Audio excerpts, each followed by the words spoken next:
My parents are going to live in that house, so there's no way I'm going to oppose it. Suddenly, my husband changed his attitude. Was this his plan from the beginning? I decided not to let David and others have their way and took a certain action. I'm Sarah, a 37-year-old office worker. I am currently dating a man named David. David is a colleague from the same company, 5 years younger than me. Handsome, refreshing, and popular due to his friendly approach, it was surprising why David would date me, but unexpectedly, he approached me first. Being with Sarah, I feel at ease, natural. I tend to please everyone and always have a habit of smiling and being kind, which tires me out inside. David. As we started going out for drinks more often, I learned about David's true feelings and inner thoughts and was increasingly drawn to him. Then one day, David confessed, and we started dating. We kept our relationship a secret at work, but that secrecy was somehow enjoyable. Nobody at work knows we're dating. It's fun, like it's our little secret, David said, and I felt the same way. Our relationship smoothly continued. About half a year after we started dating, David invited me to a fancy restaurant with a night view. It wasn't a special anniversary or anything. I felt my heart race with anticipation. Nervously, I continued my meal. Then, after we finished eating, David looked at me seriously. Sarah. Yes? It's only been half a year, but I think it's enough time to think about the future. With that in mind, I want to be with you not just as lovers, but as husband and wife. Will you marry me? Saying so, David presented a ring. I was moved. Yes. And accepted. And so, I decided to marry David. I was overjoyed. Not only because I was marrying the man I loved, David, but also because I could finally make my mom proud. After graduating from college, I had been dedicated to my job at the current company. As a result, I hadn't really dated anyone.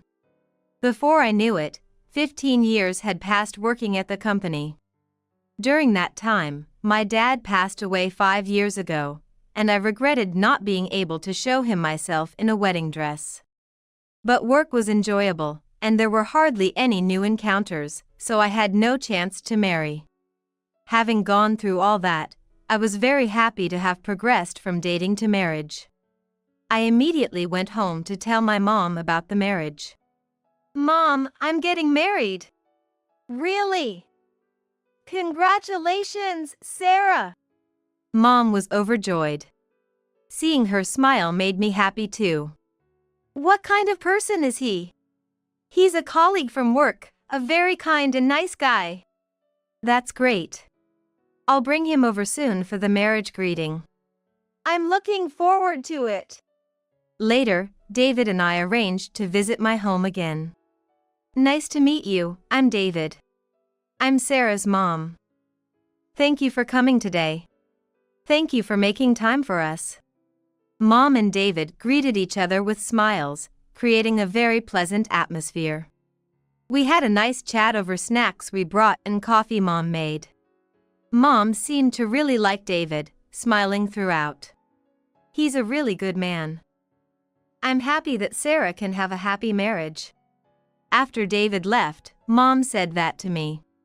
Yeah, I'm sure I can have a happy married life with David. I was confident that marrying the kind David would definitely bring happiness. Later, we went to David's family home to announce our marriage. Nice to meet you, my name is Sarah. Well, I'm glad you came. We're David's mom and dad. Come on in right away. David's parents welcomed us warmly and with smiles. I had been very nervous about how David's parents might react, so their kind welcome was a relief. We talked about various things in the living room. David's parents were both kind and asked me many questions, which helped me relax and enjoy the conversation. Having such wonderful parents-in-law made me feel even more confident about my marriage to David. Soon after, David and I had a family meeting. My mom and David's parents got along well, and the meal at the family meeting was very enjoyable. Later, David and I got married without a hitch. It seems no one at work suspected we were dating, so they were very surprised when we announced our marriage. Indeed, David and I never showed any signs of a relationship at work.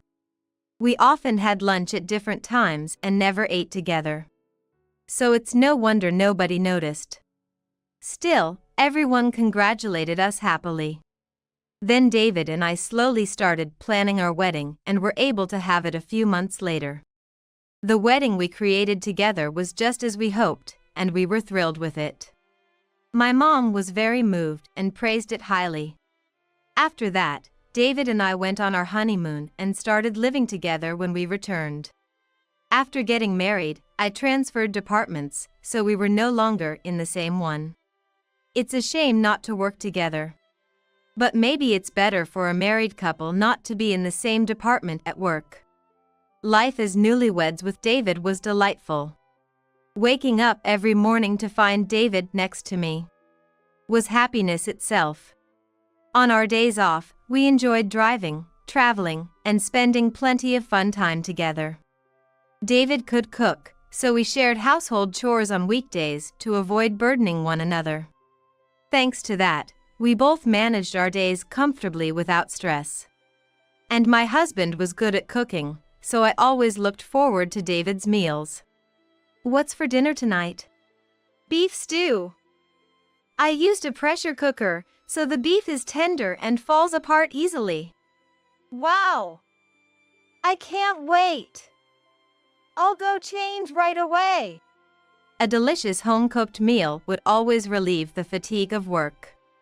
After dinner, David and I would have a leisurely drink and savor our happy moments. Our newlywed life was full of happiness. Also, David cared a lot about my mom and often suggested visiting my parents' home. We should visit Mil Karen often, right? She's living alone, after all. David, thank you. Every time we visited, my mom looked very happy. Thank you for always coming. Oh, don't mention it. This house is big, so cleaning must be tough. I can help if you like. Really? That would be wonderful. David, thank you. Mom is really happy. As I helped clean the house with David, I expressed my gratitude to him. That's good to hear.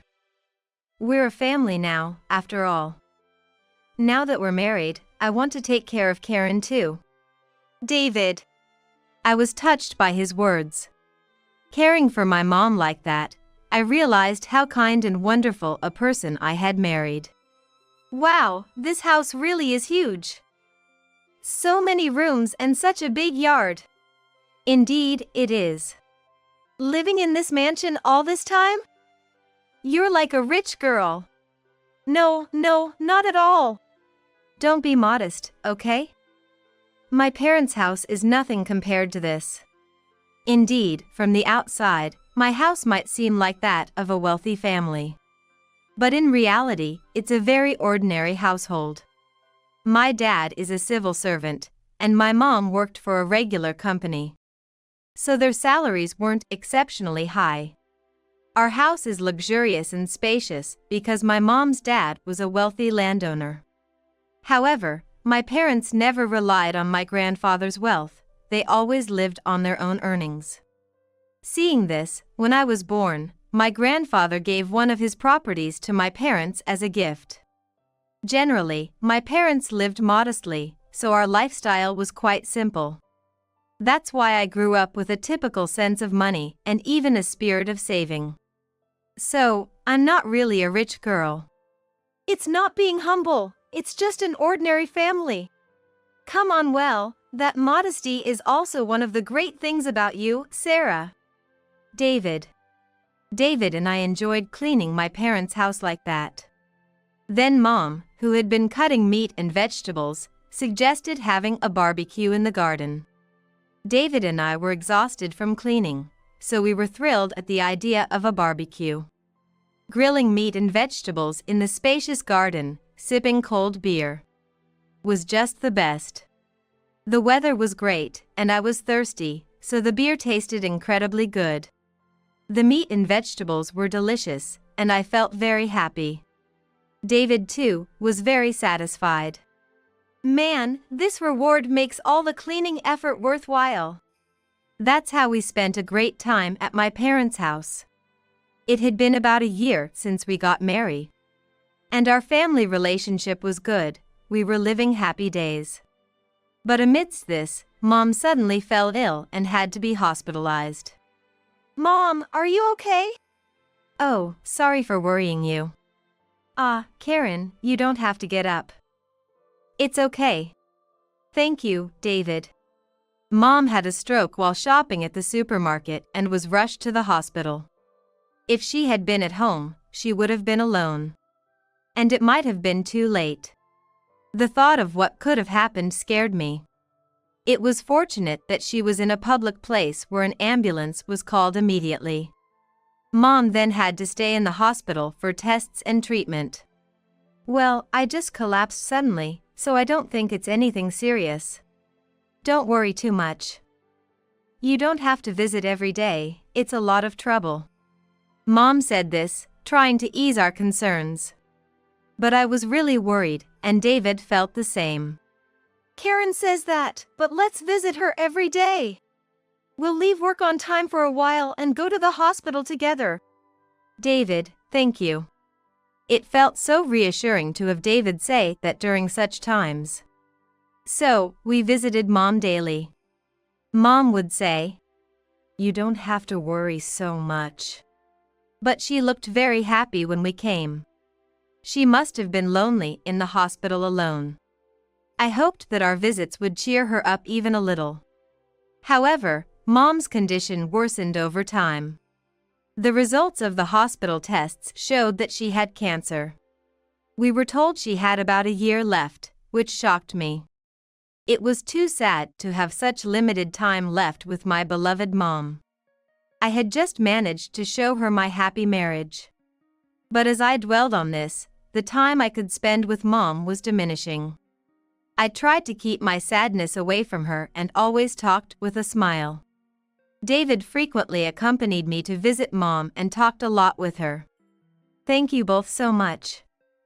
I'm really happy that you come to visit like this. It's only natural. If it were possible, I'd take time off work and be with you all day, every day. You shouldn't say that. You have a long life ahead. You have to do your job properly. I could only visit after work on weekdays, but on weekends, I spent all day visiting. There, Mom would reminisce about my childhood. Lately, David seemed busy with work, even working on weekends at times. Amidst this, something started to bother me. It happened one weekend when I returned home from visiting Mom. When I got home, David, who was supposed to be working, was already there. He seemed to be on a phone call, unaware of my arrival. Who was he talking to? Feeling uneasy, I decided to eavesdrop on the call without David noticing. Then, I heard David saying, "Yeah, it'll soon be Mom's house. Don't worry, I'm not suspected at all. Once we get the house, it's ours." I couldn't understand what he meant. What did he mean by house? Not suspected? Could it involve me or Mom? At this point, I couldn't pinpoint anything and had to observe further. "I'm home." Since I couldn't get more information by eavesdropping, I decided to stop. "Oh, welcome back. Sorry, I have to go now. Talk to you later." Hastily, David ended the call. Who are you talking to? Oh, it was Mom. Really? Was there something she needed? No, not really. She just wanted to check in and I was worried about Karen's health. That's nice of her to be concerned. It's only natural for family. Yes, we're a family, aren't we? I started to feel something off about David's behavior. But in front of me, he was always the kind David, behaving normally. Amidst this, Mom's condition worsened, and she became critically ill. It was too soon for her predicted remaining time. I rushed to be with Mom. Mom! Oh. Sarah. I'm sorry for worrying you. It's okay. You're missing work because of me.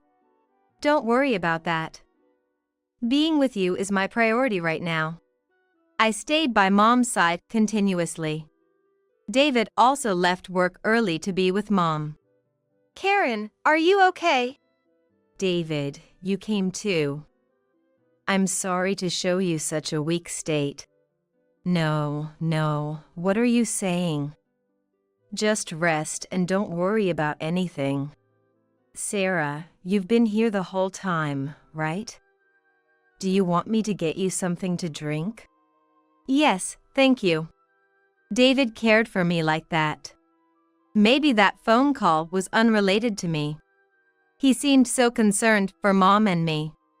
It must have been my misunderstanding. A few days later, Mom passed away. Since I was off work, I was able to be there at her last moment. Immediately after, I started arranging Mom's funeral. David, while saddened, supported me and actively helped with the funeral arrangements. He truly was a reliable and kind husband. We managed to get through the funeral successfully. But then, I discovered David's true nature. It happened after the funeral had settled down. What are you planning to do with your mom's house? David asked me. I haven't decided anything yet, but why? Responding to my question, David said, "What about letting my parents live there?" Emily and them? At that moment, I remembered the previous phone conversation between David and his mother, Emily. It turned out the call was indeed about my family home. Suddenly, I felt a surge of distrust towards David. Why would Emily and her family need to live there? Well, it would be a waste otherwise, right? A waste of what? Having that house sit empty. So, you mean to rent it to Emily and her family under my name? No, I mean, it might be better to transfer the ownership to my dad. Otherwise, it could be complicated to handle any house-related issues, right? David was desperately trying to justify himself. That would mean I'm just handing over my assets to your father, John. Besides, that house is filled with my memories. I can't just give it away so easily. Well, I get that, but don't you see it's a waste, from my point of view? Even so, handing it over to Emily and her family isn't right. It would be different if we were going to live there. That's not feasible. It's too far from our workplace. Then, for now, I'll keep owning the land. David got furious at my response. Why can't you just listen to what I'm saying? Wait, David? I'm bending over backward asking you, and you, Sarah, dare to complain. I was shocked by David's sudden outburst. Basically, the only reason I married an older woman like you was for that house. I decided to marry you when we shared a taxi from a company drinking party. And I saw you get off at your family home. So you didn't marry me because you loved me? Of course not. Don't flatter yourself. That's awful. It's your fault for misunderstanding. I'm going to have my parents live in that house, and you can't oppose it. David's attitude changed suddenly. Was this his plan from the beginning? I was shocked to see David's true nature. All his kindness was just an act to get my family home. And now, the real David was showing his true colors. He wanted to take over my family home and give it to his parents. I decided not to let David and his family have their way and took a certain action. All right. If you want my family home that badly, I'll consider giving it to you. Yeah. Finally realized your place. But there are some procedures to go through, so you'll have to wait until that's all sorted. David replied, Can't be helped. and immediately called Emily. Everything went smoothly. We'll have that mansion soon. Without needing to hide it anymore, David spoke confidently. 2 weeks later, I invited David and his parents to my family home. They arrived smiling. But as soon as they reached the house, they froze in shock. Hey, Sarah, what the hell is this? Their surprise was understandable. Unknown to them, I had arranged for the house to be demolished. And in front of my in-laws, the demolition took place. Watching the mansion crumble, they were speechless. Our house. Emily lamented. What do you mean? It's my house, not yours. Don't joke. Do you think you can get away with this? Yes, because it's still under my name. If you want, I can consider selling you the land, now that it's empty. Of course. The price will be much higher. Why would you do this, Sarah? That's my line. David approached me aiming for my family home. That's nothing short of marriage fraud. And you know, when I looked into David, I found evidence of his affair in just these 2 weeks. What? I may not be able to sue for marriage fraud due to lack of physical evidence. But I will definitely claim compensation in the divorce case due to the affair. And I will certainly divorce you. No. Compensation in a divorce case would be troublesome. At least transfer this land to me before that. As if. Are you stupid? All you and your family will get is a heap of debt and public backlash. I'm reporting everything to the company. No. My in-laws collapsed on the spot. Apparently, they had already sold their own home, planning to live in mine. David and his parents managed to rent an apartment, avoiding homelessness, but David became poor due to the compensation he had to pay for the divorce lawsuit. Furthermore, having married me while having an affair with a coworker. And his motive of marrying for my family home got out at work, making it impossible for him to stay at the company. He chose to resign. Currently, he's living a part-time job life, with most of his income going towards the divorce compensation. In such a state, even his affair partner left him, and now he's living a poor life in an old apartment with his parents. Well, it's all David's own doing. As for me, I turned the now empty land into a parking lot, generating income from it. By the way, Mom had another house inherited from Grandpa, which also brought in real estate income. I took over those as well, so now I have multiple sources of income. I'm also doing well in my job, serving as a department head, so I have no financial worries for the future. I'm taking a break from romance for a while, focusing on my job and trying new things to enrich my life.